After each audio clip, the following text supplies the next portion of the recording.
Okay. Alexia, are you ready? Yes, Okay. Please speak directly into the microphone. I am. Hey guys, it's Foster from English no Rádio. I am here with. Alexia.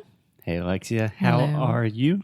I'm fine. What about you? I'm doing wonderfully. A quick note before we get started. Alexia's name is Alexia. We are receiving a lot of emails, Instagram messages, a lot of things, people saying, Alexa, Alessia. And I know that Alexia is too nice to correct people. So just a public service announcement for my girlfriend, Alexia. Thank you. Thank you. Because there are a lot of Alexas around the world nowadays. And I think that maybe it's an autocorrection from the phones nowadays. Maybe. Yeah, sometimes. But you guys should know my name by now. Alexia. That's Okay. it. Alexia, can I make a quick correction? Uh-huh. You could even say this is an auto correction. Huh? You said auto. Yeah. Okay. So in English, you know this. Most of our listeners probably know this as well because we have mentioned it many, many times here on the show. When we have an AU combination, the letters AU, the natural tendency of Portuguese speakers is to say ow, ow. So you are separating these two sounds. You don't need to. Normally in English, we just say aw. Auto. Perfect. So for example, in the word auto or audio or launch or taught, there are many examples. I could go on and on, but the point is just one sound, aw. Ah. Very similar to the sound in Portuguese, like aw, Mm-hmm. olha só, right? Okay. Cool? Cool. Hey, Alexia, Hey, Foster. how are you doing? I am fine, thank you. Do you know what the number one thing our students say? What is the number one reason why their English is not at the level they want it to be? Because I don't have time? That's up there, but it's not the number one reason. Which is? They get very nervous, anxious when they talk. They don't know what to say. They don't have people to talk to. The entire situation just makes them anxious. Yeah. I And hear I get that. Yeah, I totally get it too. It's difficult. It's anxiety provoking speaking to new people.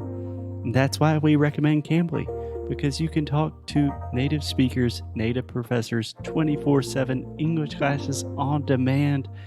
You can practice all of this stuff so you don't have to be anxious when you're meeting real people in the physical world. You can do it online. First, go to cambly.com.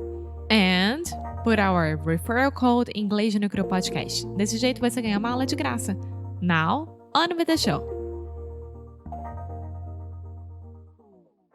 Okay, so this week on the show, we are talking about books. The act of reading. Or just reading. Yes, reading in general. So, Alexia, I have not told you too much about what I'm doing in my private time on the computer. And this is so weird. It would be weird with your dirty mind, but knowing that I am an extreme nerd, I am organizing all of the things that I have read and all of the books that I've listened to. And I am taking my notes, I am exporting them, I'm putting them in a nice little folder so everything is clean and organized so I can always have them there. I never had the habit of taking notes. Taking notes after reading or during the reading. Never. Really? Yeah. Okay. That's interesting because I think I developed this in college. So I studied at a very small private liberal arts university where we had to read a shit ton of books. And the only way that you could retain all of the information is just highlighting, taking notes, because you could not review the entire book. So I think really my note taking just started from studying in university. Yeah, I never had that. I always read a lot because I liked it, but I never ever kept notes from anything. Yeah. So in the past, I would normally just underline things in a physical book or highlight things and then reviewing for an exam, maybe I would write them. But you're talking about college books, right? Yeah, not necessarily textbooks, but things for academic study. Yeah. But then I started doing that for books that I just liked. Mm-hmm. And honestly, I started doing that with fiction and novels because of our friend Jordan, that I noticed. Jordan, he is a writer and a voracious reader. And if you see his books that he reads, each page has like hundreds of notes. That's It's like, interesting. I liked the way he used this word. This famous author should have put a comma here. But nowadays, it is much easier to really take advantage of what you are reading with technology, especially with a Kindle or I think most e readers. Because, for example, with a Kindle, you can highlight a section of a book. So, for example, I'm reading a book and I really like a quote or a phrase or a paragraph or even one word that I do not know. I can highlight that word. It gives me the definition, it gives me synonyms, other uses of that word. And then I can just take all of my highlights from the book and export them to a document. And that's what I'm doing. Yes, I remember that we talked about it in another episode about Kindle, and most of people they didn't know about this, like the what Kindle can do to help you during the reading, and use it for like learning languages as well. Because if you don't know a word, you can just press it, and it gives you the synonym. Synonym. Synonym, It gives you synonyms, the definition, meaning. Yeah. etymology. Yes, I don't know about other e readers, but at least Kindles, they have a function called WordWise that you turn It's it on awesome. and it tells you everything about the word. Yeah, it's awesome. So I just wanted to make this point again because I think it's important for us to always tell people like, okay, you can get this. It's a little bit more expensive than an actual book, but it will help you a lot. Yeah, and I disagree. It is actually much cheaper most of the time. What? No, to buy Kindle, the Kindle itself. Oh, yeah. Well, to buy a Kindle, I don't know about the new, like, super fancy Kindle, but my Kindle was like $70 or something. I don't know how much is in And Brazil. then most Kindle books are significantly cheaper than physical books. Dun, dun, dun, dun, dun, dun, Yes, it dun, is dun, 5:30 here in Portugal on a Sunday. Don't know what that means, but it means church bells are ringing. and just sound. Huh. Okay, so something really interesting I noticed in this process, Alexia, is I read a lot of weird shit that I did not recognize. You know? What do you mean? Like, what's weird shit for you? Okay, do you just want to hear a quick list of my most recent reads? Yeah, go ahead. So just imagine, I was imagining there would be like a consistent theme. Like, okay, I'm just reading business books or I'm just reading science fiction. But just listen to some of my most recent titles. Company of One, a book about running a small business, which we do. My Age of Anxiety, a book about an author that suffers a lot from anxiety. The Second Mountain, a book about the difference between being a boy and a man by a weirdly conservative journalist. I am relatively on the liberal side of things, but this journalist spoke at my university one time. The End of Jobs and the Future of Work. bird by bird, outer order, inner calm.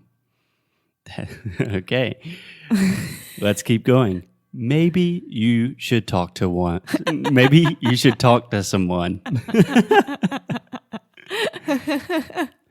Thirst, a book about a nonprofit organization trying to save the water crisis. The storytelling animal, vagabonding. The awkward thoughts of comedian W. Kamau Bell. Comedy sex god. I will teach you to be rich. The story of human language. Okay, so you are all over everything. Are you noticing a theme? No. Yeah, that's exactly what I was talking about, that I'm surprised. I thought there was a theme to what I was reading. No, just all over the place. But I think that's good. You know, like you look at a book, you are interested, and you buy it and you read. You don't have to follow a theme for that. Oh, I was delighted by the fact that I don't like labels. I don't want someone to say, oh, Foster, he's like this. He only reads things like this. And I don't know why I'm kind of against that philosophy. But when I'm looking at all the things that I've read recently, yeah, it's difficult to put a label on that. So, Alexia, what kind of books do you normally like to read? I love reading novels, that's for sure. Okay, novels, are we talking about just general fiction, memoirs? Yeah. Okay. Yeah.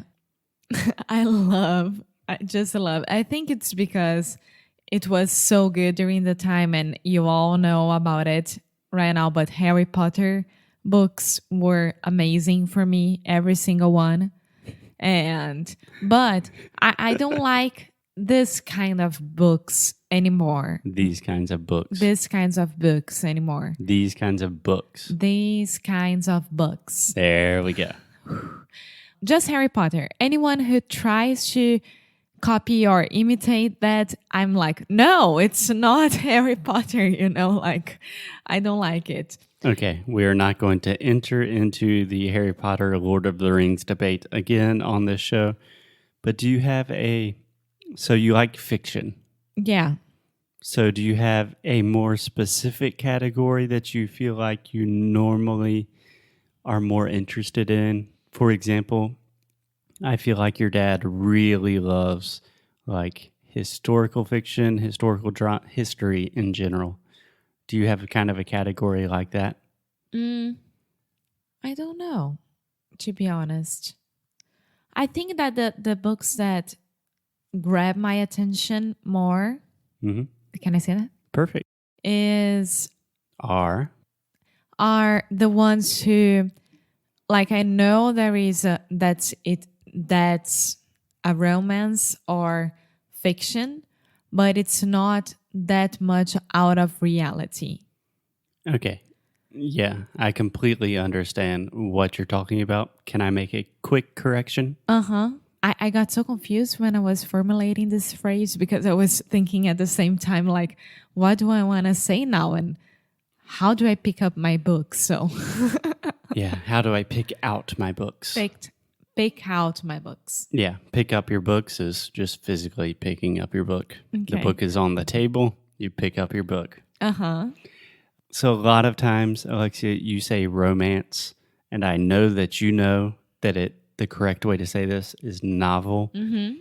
But I also think at the same time, you can say romantic novel, which would be kind of like a novel with a love story. Mm-hmm. And I think you do like that kind of book as well. I do. Do you know that book that your mom was reading this year when I was in the United States that I'm dying to read as well? Like, it just got here in Portugal and we saw the cover. Where the crawdads sing? Yes. Or when the crawdads sing? I have no idea, but that one, the orange book cover. Yes. Yeah. Alexia is a big fan of book covers. Me too. Wow. Me too. It's all about how you sell your product, right? If the book cover is not that good, I won't grab the book. Only if someone is like, no, you should read this. But at the same time, I love, love, love, love studying and reading about branding. So I like what? I'm just laughing because you say, oh, but it is very important, the cover of the book, Yeah. and you love branding. And I'm just thinking about like, what is our iTunes logo when people look at this podcast? We created that in 20 minutes 4 years ago. Maybe Alexia's love for branding should start working into this episode. Yeah. I won't start this conversation right now, but yeah, I love reading about branding and how the nowadays like thinking about customers and the enterprisers, they communicate with each other. Customers. Customers. Okay, again, Alexia, this is the schwa sound. This will be an ongoing theme for the next few weeks, few months, few years. I don't care how long it takes. We're not saying costume, which would be like Fantasia. when you dress up in Halloween, fantasia. We are saying customer. Customer. Perfect.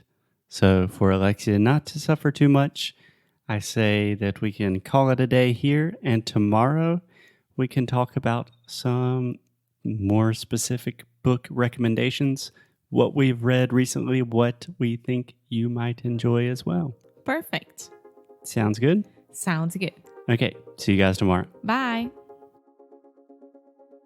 Oi, pessoal! Muito obrigada por ter escutado mais um episódio do Inglês no Micro Rádio. A gente fica muito, muito feliz quando vocês estão aqui conosco. E você que quer continuar recebendo novidades e recebendo recursos grátis, vai lá no nosso site e você vai encontrar tudo isso. Além disso, você vai saber quando que Sound School vai abrir para se tornar nosso aluno do melhor curso de inglês online que existe nesse mundão. Então é isso. Muito obrigada de novo por fazer parte da família Inglês no Micro Rádio e te espero no próximo episódio.